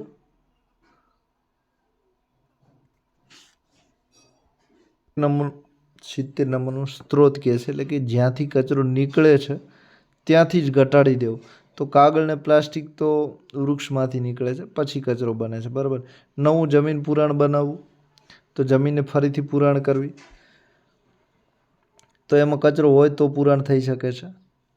પછી રસોડામાં કચરાનું ખાતર, તો રસોડામાં જે કચરો હોય છે એનું સીધું ખાતર બનાવી દેવું. ચોથું છે નિકાલજોગ ઉત્પાદનના ઉપયોગને પ્રોત્સાહન આપવું. તો બધા 4 પોઝિટિવ છે, હકારાત્મક છે, 4 સાચા આવી શકે છે. પણ આ કદાચ સ્ત્રોતમાં રમત કરી હોય તો રસોડાના કચરાનું ખાતર સીધું બની શકે છે, બાકી સીધા નથી બનતા, બરાબર. 70 નંબરનું. 71 નંબરમાં પર્યાવરણીય સુરક્ષા એજન્સી અનુસાર પ્રદૂષણ નિવારણ, તો P2 એટલે P 2 વખત છે, બરાબર. તો પોલ્યુશન ઘટાડવાની વાત છે, તો ખાલી જગ્યા તરીકે ઓળખવામાં આવે છે. તો પર્યાવરણીય સુરક્ષા એજન્સી અનુસાર એટલે કે પર્યાવરણ મંત્રાલય છે એની આ સુરક્ષા એજન્સીની વાત છે. એ અનુસાર પ્રદૂષણ નિવારણ છે એને શું કહેવામાં આવે છે? તો કે એ પ્રદૂષણ નિવારણ એટલે એના સ્ત્રોતમાં ઘટાડો કરવો, બરાબર. દાખલા તરીકે હવાનું પ્રદૂષણ છે, તો હવાનું પ્રદૂષણ ગ્રીન હાઉસ ગેસોના લીધે થાય છે. તો ગ્રીન હાઉસ ગેસોમાં જ્યાંથી ગેસો આવે છે એનો ઘટાડો કરવો, એ સ્ત્રોત કહેવાય છે, બરાબર. તો પ્રદૂષણ નિવારણ એટલે એના સ્ત્રોતમાં ઘટાડો કરવો, એટલે કે આગળ વધી જ ન શકે, બરાબર, એને મૂળથી કાપી નાખવું. તો નિવારણ ના કહેવાય, સ્ત્રોતમાં ઘટાડો સાચું છે. સામગ્રી ઘટાડો, સામગ્રીમાં અમુક જ વસ્તુઓ ઘટે છે, બધી નથી ઘટતી, બરાબર. અને ચોથો અમલ છે, તો અમલ એટલે લાગુ કરવું, એ તો ના આવે, બરાબર. તો પ્રદૂષણ નિવારણ એટલે સ્ત્રોતમાં ઘટાડો કરો. તો પ્રદૂષણ નિવારણ સાચી રીતે થાય છે, ઝડપથી થાય છે, એવું કહેવા માંગે છે. એટલે કે 4 વિકલ્પોમાં સારો કયો છે? તો એના સ્ત્રોતમાં ઘટાડો કરો તો પ્રદૂષણ જડમૂળથી નાશ પામે છે. 72 નંબરનો ગ્લોબલ વોર્મિંગને કારણે શું થાય છે? તો ગ્લોબલ વોર્મિંગ તમે વૈશ્વિક વાતાવરણનું ગરમ થવું તે છે. તો સમુદ્રનું સ્તર નીચું જાય છે. અત્યારે તો બધા રિપોર્ટ એવું કહે છે કે સમુદ્રનું સ્તર એના લીધે 1 સેન્ટીમીટર 1 mm જેટલું 10 mm જેટલું ઊંચું ગયું છે. તો પહેલો ઓપ્શન ખોટો છે. સૌર બરફના છત્રોનું ગલન થાય છે, એટલે કે જે ગ્લેશિયર છે તો જે હિમ ગ્લેશિયર છે એ ગળે છે. બિલકુલ સાચી વાત છે, એના લીધે બરફ પીગળી રહ્યો છે. ત્રીજું છે સ્નાન પોશાકોનું વેચાણ થાય છે. તો નાવા ધોવાના જે કપડાં હોય છે એ ખૂબ વેચાય છે, એ તો કોઈ લેવા દેવા જ નથી. પછી ચોથું છે બરફના છત્રો પરથી વધુ સૂર્યપ્રકાશ પ્રતિબિંબિત થાય છે. તો આને પૃથ્વીનો એલ્બિડો કહે છે. તો બરફના છત્રો એટલે કે જે ગ્લેશિયરો છે બરફવાળા, એ તો સૂર્યપ્રકાશ પ્રદૂષણના લીધે કાળો પડે, અને કાળો પડવાના લીધે જે બરફ છે એ સંગ્રહે છે સૂર્યપ્રકાશને, તો પાછો ના જાય. બરાબર, તો એ પણ ખોટું છે. તો બીજો સાચું છે, બરફના છત્રોનું ગલન થાય છે, એકદમ સાચું છે. ચોથામાં વધુ ના આવે, ઓછો આવે. બરાબર. 73મો નંબરનો કચરાના વ્યવસ્થાપન માટે 3R સિદ્ધાંતમાં કયું આવશ્યક પગલું છે? તો 3Rમાં 3 વસ્તુ આવે છે. એક તો રેડ્યુસિંગ છે, એટલે કે એને ઘટાડો કરો, જે પ્રદૂષણ હોય, દાખલા તરીકે કચરો ઘટાડો. બીજું રિસાયકલ છે, એટલે કે એને પુનઃચક્રીકરણ કરો, એટલે કે પાણીમાંથી દાખલા તરીકે ટોયલેટનું પાણી છે તો એને રિસાયકલ કરીને બાગ બગીચા વૃક્ષો મૂકી શકાય એ રીતે એનો ફરીથી રિસાયકલ કરો. અને રીયુઝિંગ એટલે એ જ પાણીનો બગીચા મૂકવા માટે ઉપયોગ કરો. તો આમાં 3Rમાં રીયુઝિંગ સાચું છે. બાકીના એકેય R આમાંથી નથી આપેલા. બરાબર, 3R છે. તો રેડ્યુસ, રિસાયકલ, રીયુઝિંગ. બરાબર, અત્યારે તો 4R વપરાય છે. 74મા નંબરનો છે ગુજરાતમાં જંગલોની મોટા પાયે ગીચતા રાજ્યની પૂર્વ સરહદે અને ખાલી જગ્યાના ડુંગરાળ હિસ્સામાં જોવા મળે છે. તો ગુજરાતમાં સૌથી વધારે જંગલો ક્યાં ક્યાં જોવા મળે છે એવું કહેવા માંગે છે. તો ગુજરાતમાં જંગલોની મોટા પાયે ગીચતા રાજ્યની પૂર્વ સરહદે અને સૌરાષ્ટ્રના ડુંગરાળ વિસ્તારોમાં જોવા મળે છે. બરાબર, આમાં દક્ષિણ ગુજરાતના ડુંગર આવે, પણ આમાં ઓપ્શન નથી આપેલો, એટલે સૌરાષ્ટ્ર સાચું તમારે માની લેવું પડશે. નીચેનામાંથી એ કયું છે જે ટૂંકા ગાળાના સંપર્કમાં આવવાથી આંખ, નાક અને ગળામાં બળતરા થાય છે, તેમજ એલર્જીક સંવેદનશીલતામાં વધારો થઈ શકે છે? તો આમાં એક જ વસ્તુ પર ફોકસ કરવાનું છે, ટૂંકા ગાળાનું કીધું છે. તો આ ફોર્મેલ્ડીહાઇડ છે એ ટૂંકા ગાળા માટે બળતરા કરે છે. કીડી કરડે તો જે ખંજવાળ આવે છે એવી જ આમાં આવે છે. તો ફોર્મેલ્ડીહાઇડ છે એ બળતરાનું કારણ બને છે. શીશુ છે વર્ષો સુધી હવામાં પડ્યું રહે છે, ધરતી પર પડ્યું રહે છે, તો લાંબા ગાળાનું છે. સલ્ફર ડાયોક્સાઇડ ટૂંકા ગાળાનું છે, પણ એ બાળવા માટે વધારે એલર્જીક છે, એટલે નાશ વધારે કરી દે છે. કાર્બન મોનોક્સાઇડ પણ આમ લાંબા ગાળાનું છે. તો આ બધામાં સાચો જવાબ તમે ચોથો આપ્યો છે, ફોર્મલ્ડીહાઇડ. ક્લોરોફ્લોરો કાર્બન ને બધા આપ્યા હોય તો એ બધા લાંબા ગાળાવાળા છે. બરાબર, આમાં તમે 1 અને 2 અને 4 તમે જોઈ શકો છો. બરાબર, સલ્ફર ડાયોક્સાઇડ પણ ફોર્મલ્ડીહાઇડ કરતાં તો લાંબા ગાળાનું છે, એટલે આ ચોથું સાચું છે. બરાબર, છતાંય જવાબ માટે પ્રયત્ન કરજો, ક્યાં મળે તો મને મળે તો હું કોમેન્ટ કરીશ. 76 નંબરનું છે convention on biological diversity CBD ના નિર્દેશ અનુસાર બોટનિક ગાર્ડન્સનું મુખ્ય ધ્યેય શું છે? તો બોટનિક ગાર્ડન્સ તમે આપણા વઘઈમાં આવેલું છે બોટનિક ગાર્ડન્સ, તમે બધા જાણો છો. તો બોટનિક ગાર્ડન્સ આપણા વઘઈમાં ગુજરાતમાં આવેલું છે, અને આ બોટનિકલ ગાર્ડનનું મુખ્ય કામ એ છે કે જે વનસ્પતિઓ નાશ પામે એવી છે એના રોપા અને છોડ બધું છે ઉગાડવામાં આવે છે. તો જોખમગ્રસ્ત વનસ્પતિની પ્રજાતિઓનું વર્ગોનું સંરક્ષણ કરવું એકદમ સાચું છે. વિદેશી જાતિઓને કોઈ આપણે જરૂર નથી. આપણે ભારતની સચવાય તો વિદેશી સચવાય છે. માત્ર સ્થાનિક જાતિઓને સાચવવી એવું પણ જરૂર નથી. સ્થાનિક સાથે સાથે કોઈ બહારની સારી હોય, ઉપયોગી હોય તો લાવી શકો છો. પછી એકલા સ્વસ્થાન સંરક્ષણ પર ધ્યાન આપવું. સ્વસ્થાન એટલે જ્યાં એ ઉગે છે ત્યાં જ એને સાચવવી. દાખલા તરીકે લીમડો છે, લીમડો એકલા સ્વસ્થાન સંરક્ષણ પર ધ્યાન આપવું એટલે કે જ્યાં વનસ્પતિ ઉગે છે ત્યાં જ એને સાચવવી. બરાબર, આવું તમે ખાસ કરીને સ્વસ્થાન સંરક્ષણ પ્રાણીઓને જોઈ શકો છો, એટલે કે ગિરનારના જંગલમાં સિંહો રહે છે તો સિંહોને ત્યાં જ સાચવવા, એને સ્વસ્થાન કહેવાય. એને ઇન સિટુ અંગ્રેજીમાં કહેવાય છે. અને બીજું એ દાખલા તરીકે સિંહને મધ્યપ્રદેશમાં લઈ જાઓ, ટ્રાન્સફર કરો અને ત્યાં બીજે જઈને સાચવો તો એનું સ્વસ્થાન સંરક્ષણ ના કહેવાય, બરાબર. તો બે જાતના સંરક્ષણ કહેવાય. આ ચારેય ઓપ્શનમાં બધાને આવરી લઈને સારામાં સારો ઓપ્શન હોય તો એ છે. તો એ સાચું છે. બાકીના ઓપ્શન છે અડધા સાચા છે, બરાબર. થોડા ટકાવારીમાં થોડા પડે છે. તો એક સાચું આપ્યું છે, બરાબર છે. ઇન સિટુ ને આઉટ સિટુ, બરાબર. ઇન સિટુ સ્વસ્થાન અને સ્વસ્થાન સિવાયનું સંરક્ષણ.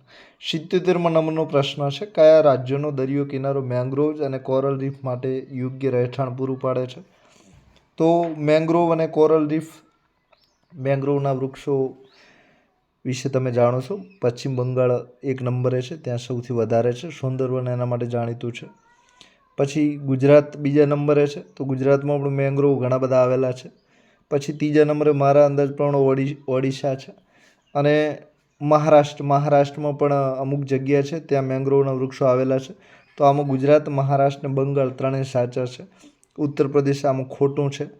ઉત્તર પ્રદેશ ચોથા નંબરનો ખોટું છે. એટલે તમે આ જે 77મો નંબરનો છે એમાં મેંગ્રોવ માટેના જે રિપોર્ટ છે, વનસ્પતિ રિપોર્ટ, ફોરેસ્ટ રિપોર્ટ કદાચ 2019નો આવ્યો છે. એ તમે ડાઉનલોડ કરીને આ પુરાવા તરીકે મૂકી શકો છો. આ પ્રશ્નો મને તો ખોટો લાગે છે. આમાં ઉત્તર પ્રદેશ આ એવું પૂછવા માંગતો હતો કે નીચે આપેલમાંથી કયો રહેઠાણ પૂરું પાડતો નથી. આમાં લખી દીધું છે રહેઠાણ પૂરું પાડે છે. તો એમાં ગુજરાત, મહારાષ્ટ્ર, બંગાળ ત્રણેય આવે છે, બરાબર. કદાચ એવું થઈ શકે છે.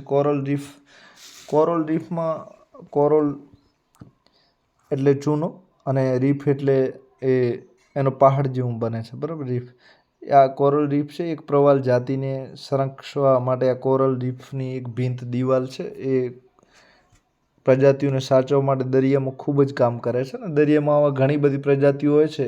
આ જે ચોનાઈ પથ્થરની જે દિવાલ બને છે એના પર ચોંટી જાય છે ને ત્યાં એનો આવાસ તરીકે રહે છે. તો કોરલ રીફ લક્ષદ્વીપમાં સૌથી વધારે છે અને આંદામાન નિકોબાર બધે આવું જોવા મળે છે, બરાબર. અને તમિલનાડુમાં મન્નારની ખાડી કોરલ રીફ માટે 1 નંબરે જાણીતી છે. તો આ કોરલ રીફ માટે ગુજરાત, મહારાષ્ટ્ર, બંગાળ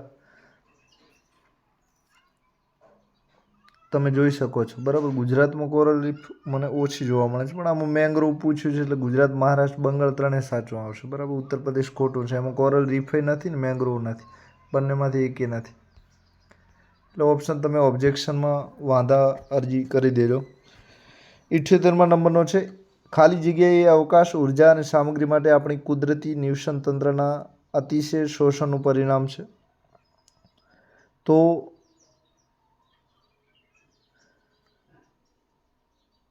આપણું કુદરતી નિવસન જે પ્રકૃતિ છે એનું સૌથી વધારે શોષણ શેના લીધે થાય છે? તો વનનાશના લીધે. આ બરાબર છે, સાચું છે. બાકીના ઓપ્શન પોઝિટિવ છે અને બીજા નંબરનો નેગેટિવ છે. તો વનનો નાશ કરો એના લીધે કુદરતનું અને જે આવાસ છે પ્રાણીઓ રહેવા માટે એનો નાશ થાય છે. બિલકુલ સાચું છે.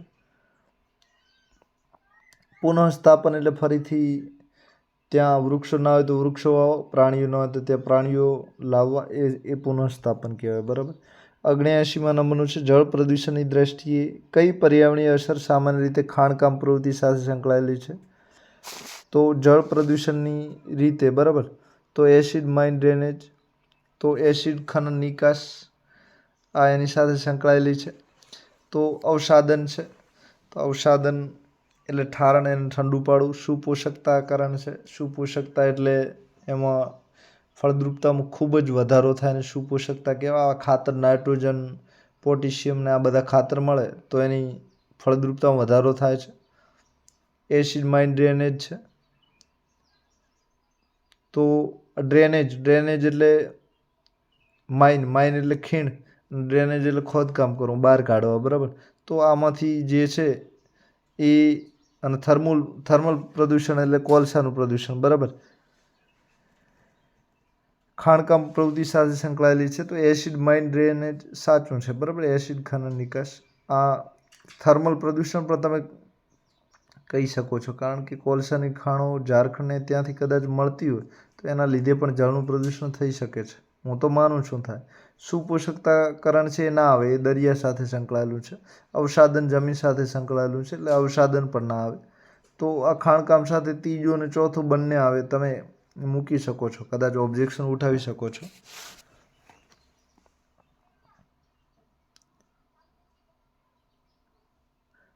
થર્મલ પ્રદૂષણ છે, કોલસાનું પ્રદૂષણ. કદાચ હું એવું વિચારું છું, કોલસો જ્યારે તમે ખાણમાંથી કાઢતા હો તો એના લીધે એ આજુબાજુ કોલસો ફેલાય, એના રજકણો, અને જે આજુબાજુ પાણીનો કોઈ સ્ત્રોત હોય તેને નુકસાન પહોંચાડી શકે છે. આ થર્મલ પ્રદૂષણ કદાચ કોલસો સળગાવ્યા પછીનું હોય એ અર્થમાં લે તો જવાબ સાચા છે, એસિડ માઇન ડ્રેનેજવાળો. બાકી તો ખોટો છે ચોથા નંબરનો. ભારતનું કયું રાજ્ય કાગળ બનાવવામાં વપરાતા સબાઈ ઘાસનું સૌથી મોટું ઉત્પાદક છે? 80 નંબરનું. તો મધ્યપ્રદેશમાં તમે નોટો છાપવાનું કારખાનું પણ છે. ટીટાગઢ ગુજરાતમાં છે, અને મધ્યપ્રદેશમાં પણ આવેલું છે એક નોટો માટેનું સ્થળ. તો સબાઈ ઘાસ સૌથી વધારે જે કાગળ બનાવવા માટે વપરાય છે કયા રાજ્યમાં છે? તો મધ્યપ્રદેશ. બરાબર છે, એમ બરાબર છે, કોઈ ભૂલ નથી. 81 નંબરનો એસિડ વર્ષા પાણી અને વરસાદ સાથે કયા એસિડની પ્રક્રિયાને કારણે થાય છે? તો આ પ્રશ્ન અગાઉ પણ પૂછ્યો છે અને આમાં પણ પૂછ્યો છે. તો સલ્ફ્યુરિક અને નાઇટ્રિક એસિડ આ બંને મળવાથી SO2 અને NO3 આ બંને મળવાથી એસિડ વર્ષા થાય છે. તો એસિડ વર્ષા એટલે કે પાણી ને વરસાદમાં આ જે વાયુ સલ્ફ્યુરિક એસિડ છે આ મળવાથી SO4 એટલે કે એસિડ વર્ષા થાય છે. તો બિલકુલ સાચું છે. મોટા વિસ્તારમાં વૃક્ષની એક જ પ્રજાતિ વાવવાની પ્રથા માટે શું શબ્દો છે? તો કે મોટા વૃક્ષો, મોટો વિસ્તાર હોય ત્યાં એક જ વૃક્ષ, દાખલા તરીકે કચ્છનું રણ છે તો ત્યાં બાવળ ને બાવળ, તો એને મોનોકલ્ચર કહેવાય. તો એક ધાન્યની કૃષિ. બરાબર. તો આમાં એક ધાન્ય વૃક્ષને ન કહેવાય, પણ આપણે આપી દીધું છે. હવે તમારે ઓબ્જેક્શન ઉઠાવવું હોય તો ઉઠાવી શકો છો. વૃક્ષનું ધાન્ય કર્યું છે, ક્યાંય પુરાવો મળે તો મૂકી શકો છો. તો આ ચારમાં એ સાચું છે, પણ વૃક્ષને ધાન્ય કહેવાય છે કે નહીં જોઈ લેજો. બાકી એક પાક વાવો એને મોનોકલ્ચર કહેવાય, એ બરાબર છે. એક પાક વાવો એ તો સાચું છે. ત્યારબાદ 83 નંબરનું નીચેનામાંથી કયું પક્ષીઓનું અભયારણ્ય ગુજરાતમાં નથી? તો સુલતાનપુર પક્ષી અભયારણ્ય હરિયાણામાં છે. બરાબર છે. થોળ લેક પક્ષી, થોળ તળાવનું પક્ષી અભયારણ્ય મહેસાણા. બરાબર. ગિરનાર વન્યજીવ જુનાગઢ, નળ સરોવર અમદાવાદ છે. બરાબર. તો બરાબર છે 83મું. એક આ બાકીના ગુજરાતના ખબર હોય તો તમને ખબર પડી જાય, સુલતાનપુરની કાંઈ ખબર ના હોય. આ ગુજરાતમાં 3 એકદમ સહેલા છે. બરાબર. તો આવા ઓપ્શન પણ તમારા માટે એકદમ સીધો છે.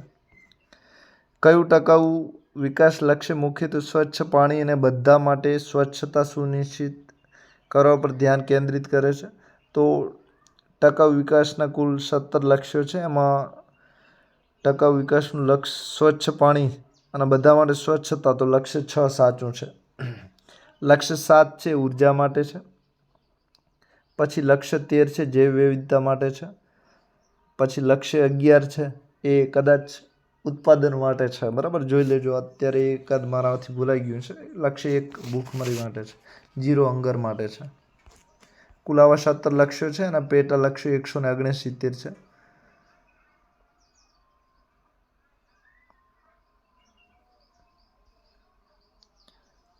પછી 85મા નંબરનો પ્રશ્ન છે, ખાલી જગ્યા જંગલને એટલે કે કયા જંગલને પૃથ્વીના ફેફસા તરીકે ઓળખવામાં આવે છે અને તેના કારણે વિશ્વને 20% ઓક્સિજન આપણને મળી રહ્યો છે? તો એમેઝોનના વરસાદી જંગલ એકદમ સાચું છે.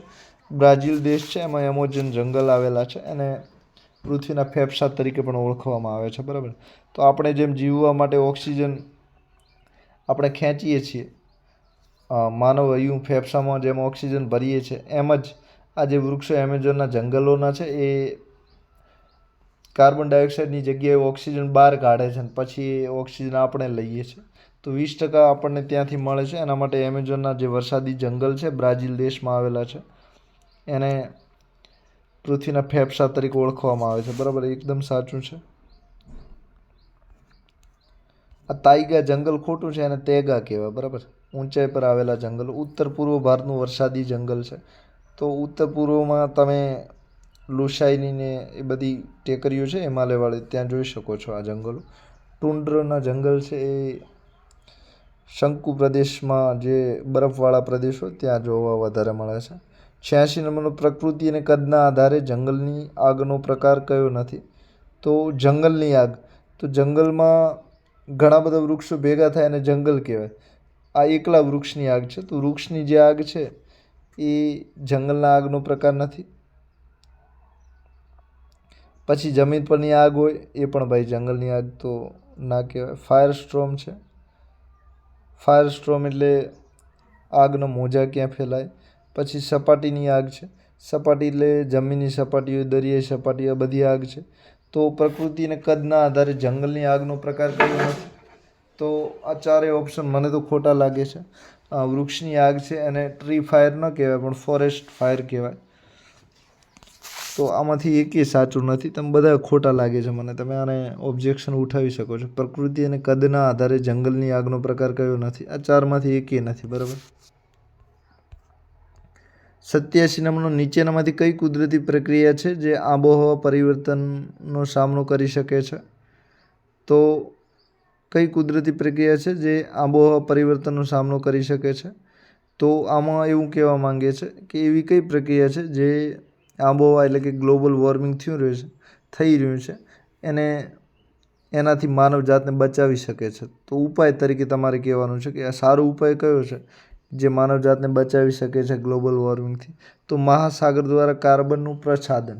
તો જે કાર્બન છે એ CO2 વાયુ અત્યારે માનવ જાત માટે ઘાતક છે અને આ સમુદ્ર છે એના પેટાળમાં કાર્બન ડાયોક્સાઇડને સંગ્રહી શકે છે. તો કાર્બન ડાયોક્સાઇડ બધો સમુદ્રમાં સમાઈ જાય તો માનવ જાત માટે ઘણી બધી વિપત્તિ ટળી શકે છે. તો 1 નંબરનું સાચું છે. બરાબર. મહાસાગરનું એસિડીકરણ. તો મહાસાગરમાં એસિડ SO4નું વધે એ નુકસાનકારક છે. રણીકરણ. રણ વધતું રહે તો ઉત્પાદન ઓછું થાય, જમીન બગડે, એ પણ નુકસાન કરે છે. એસિડ વરસાદની રચના. એસિડ વર્ષા પણ જીવજંતુ પશુઓને ખૂબ જ નુકસાન કરે છે. 88, ગુજરાત એન્વાયરમેન્ટ મેનેજમેન્ટ ઇન્સ્ટિટ્યૂટ GAMEનું મુખ્ય મથક ગુજરાતમાં ગાંધીનગરમાં છે. બિલકુલ સાચું છે.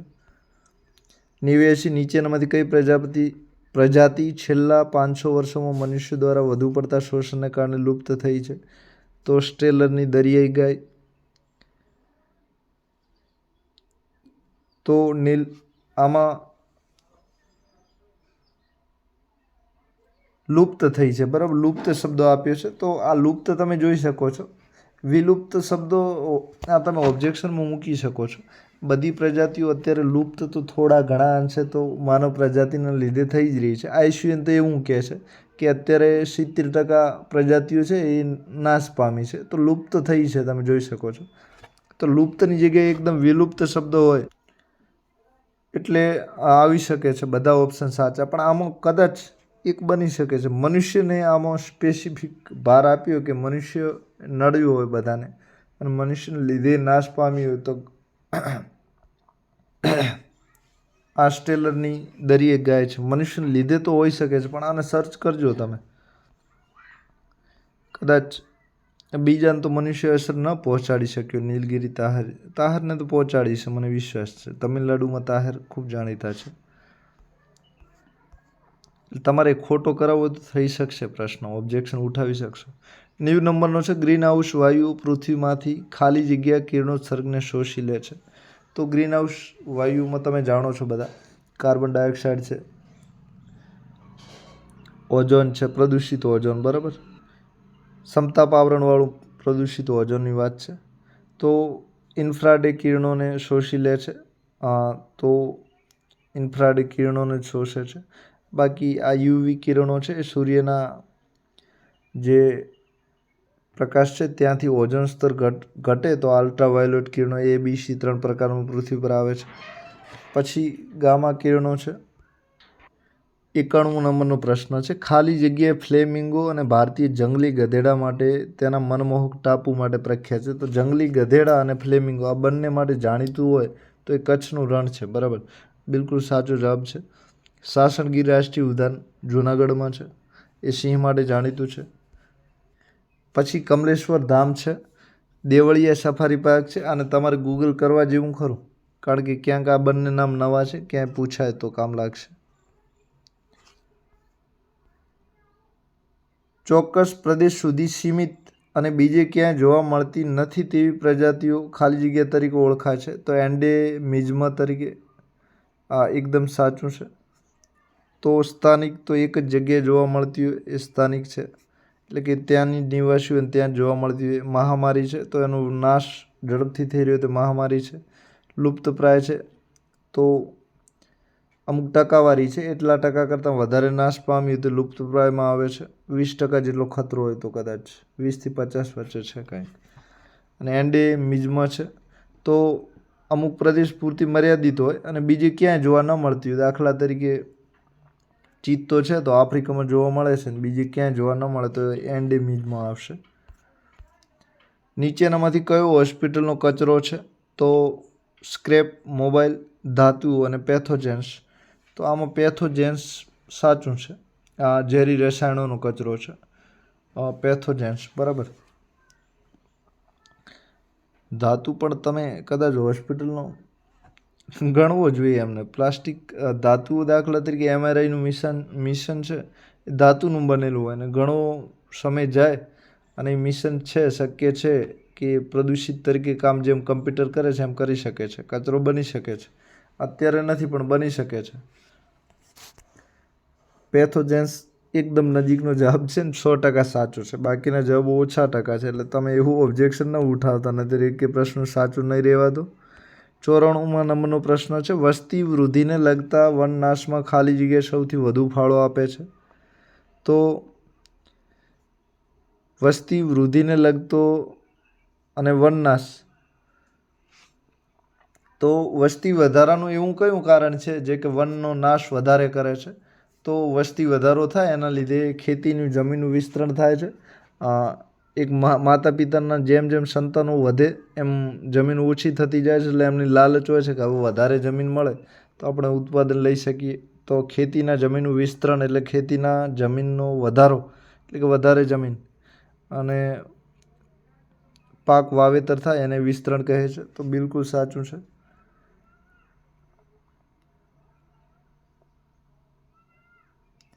બાકીના ત્રણેય હકારાત્મક વિકલ્પ છે, એટલે તમે એ રીતે વાંચો તો આ મળી જાય. કાંઈ ખબર ન હોય તો પણ તમને ઓપ્શનનો જવાબ મળી જાય છે. ઉપભોક્તા એટલે ગ્રાહકવાદ. બરાબર. ગ્રાહકવાદમાં ઘટાડો થાય તો પ્રકૃતિનું ઓછું શોષણ થશે. બરાબર છે. 95 નંબર, ગુજરાતમાં મગર સંરક્ષણ પ્રોજેક્ટમાં મુખ્યત્વે ખાલી જગ્યાની જાતિઓ કેન્દ્રિત છે? તો ચોથા નંબરનું મગર. બરાબર. બરાબર છે. મગર સંરક્ષણ માટેનો પ્રોજેક્ટ 1973માં ભારતમાં આવેલો અને ગુજરાતમાં મગર જે મગરની જાતિ છે મુગર, એને સાચવવા માટેનો પ્રોજેક્ટ છે.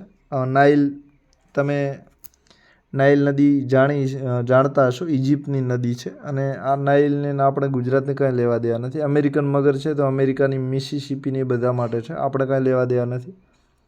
ખારા પાણીના મગર છે અને ચોથું મગર છે. બરાબર. આ બંને વચ્ચે કાંઈ શંકા હોય તો જોઈ લેજો. મગર સાચું છે. 96 નંબરનો, પર્યાવરણના સંરક્ષણમાં વૃક્ષો અને જંગલોનું પ્રાથમિક યોગદાન શું છે? તો પર્યાવરણને સાચવવા માટે વૃક્ષો અને જંગલોનું મુખ્ય કામ શું છે? તો જૈવ વિવિધતા વધારવાનું આ કામ કરે છે. બરાબર. વૃક્ષો જમીન ધોવાણ અટકાવે, બરાબર, વધારે નહીં, ઘટાડે છે. કાર્બનનું ઉત્સર્જન ઘટાડે છે, બરાબર, વધારે નહીં. હવાની ગુણવત્તા સુધારે છે, ઘટાડે નહીં. બરાબર. તો બાકી બધા નેગેટિવ છે ને આ એક પોઝિટિવ છે, તો આમ પણ સહેલો છે, મળી જાય. ગુજરાતમાં કઈ સંસ્થા મુખ્યત્વે જંગલો અને વન્ય પ્રાણી સૃષ્ટિ સાથે સંબંધિત સંશોધન, સંરક્ષણ અને શિક્ષણ પર ધ્યાન કેન્દ્રિત કરે છે? તો ગુજરાતની સંસ્થા પૂછી છે જંગલો અને વન્ય પ્રાણી સૃષ્ટિને બચાવવા કામ કરતી હોય તો ગુજરાત વન સંશોધન સંસ્થા. તો આમાં કઈ સંસ્થા? ગુજરાત વન સંશોધન સંસ્થા સાચો જવાબ છે, પણ ગુજરાત રાજ્ય જૈવ વિવિધતા બોર્ડનું કામ પણ પર્યાવરણ પહેલાં વૃક્ષો, વનસ્પતિઓને બધા સાચવવાનું કામ છે. ગુજરાત પ્રદૂષણ નિયંત્રણ મંડળ છે, પ્રદૂષણ માટે કામગીરી કરે છે. ગુજરાત ઇકોલોજી કમિશન છે, પર્યાવરણ ક્ષેત્રે પર્યાવરણ બચાવવા કામ કરે છે. પહેલો જવાબ 1 અને 4 વચ્ચે તમે સર્ચ કરી શકો છો. એક બિલકુલ સાચો તો ચોથા નંબરનો છે. 1 નંબરનો પણ ખોટો નથી, કારણ કે આમાં એવું કાંઈ નક્કી કરીને કીધું નથી કે આ જ સંસ્થા આપો. 98 નંબરનો નિવસન તંત્રના ટકાઉપણાના સંદર્ભમાં કુદરતી વનસ્પતિના બદલે એકલ પાકના વાવેતરને મોનોકલ્ચર પ્લાન્ટેશનનું પ્રાથમિક પરિણામ શું આવ્યું છે? તો કે એક પાકની તમે ખેતી લેવાના લીધે શું નુકસાન થઈ રહ્યું છે? તો નિવસન તંત્રની સ્થિતિસ્થાપકતામાં ઘટાડો થયો છે. સ્થિતિસ્થાપકતા એટલે ટકાઉપણું, લાંબા સમય સુધી ટકી શકે એમાં ઘટાડો થયો છે. તો બીજું બિલકુલ સાચું છે. બાકી બધા પોઝિટિવ છે, આ નેગેટિવ છે. 99 નંબરનો પ્રશ્ન છે. ચેમ્પિયન અને શેથ ક્લાસિફિકેશન ઓફ ફોરેસ્ટ મુજબ ગુજરાતમાં જંગલોના 4 પ્રકારના જૂથો છે, જેમને આગળ જતાં 25 પ્રકારના જંગલ વહેંચવામાં આવ્યા છે. તો 4માંથી 25, બરાબર, પેટા પ્રકાર 25 પડ્યા છે. 100મા નંબરનું છે. ઉદ્યોગ દ્વારા નિયમિત ધોરણે અને મોટી માત્રામાં ઉપયોગમાં લેવાતી કાચી સામગ્રી આપતી છોડની પ્રજાતિઓની સંખ્યા 143 આસપાસ છે. આ પણ સાચું છે. મને વિશ્વાસ છે આ વિડીયો આપ સૌને પસંદ પડશે. બાકી બધી પરીક્ષાઓમાં પણ ઉપયોગી થશે. સાથે કયા ઓબ્જેક્શન ઉઠાવવા લાયક છે એમાં પણ મદદ મળશે. તો આ વિડીયો પસંદ પડે તો જરૂર લાઈક, શેર અને કોમેન્ટ કરતા રહેજો. સાથે ચેનલ પસંદ પડે તો જરૂર સબસ્ક્રાઈબ કરજો અને તમારા મિત્રો જોડે પણ શેર કરતા રહેજો. આપ સૌનો દિલથી આભાર. ફરી મળીશું. અને બાકીના જે 18 પ્રશ્નો છે એના માટે મેં અલગથી વિડીયો બનાવેલો છે, ત્યાં તમે જોઈ શકો છો. કદાચ આમાં એ મર્જ થાય તો હું કરીશ. Thank you very much. ફરી મળીશું.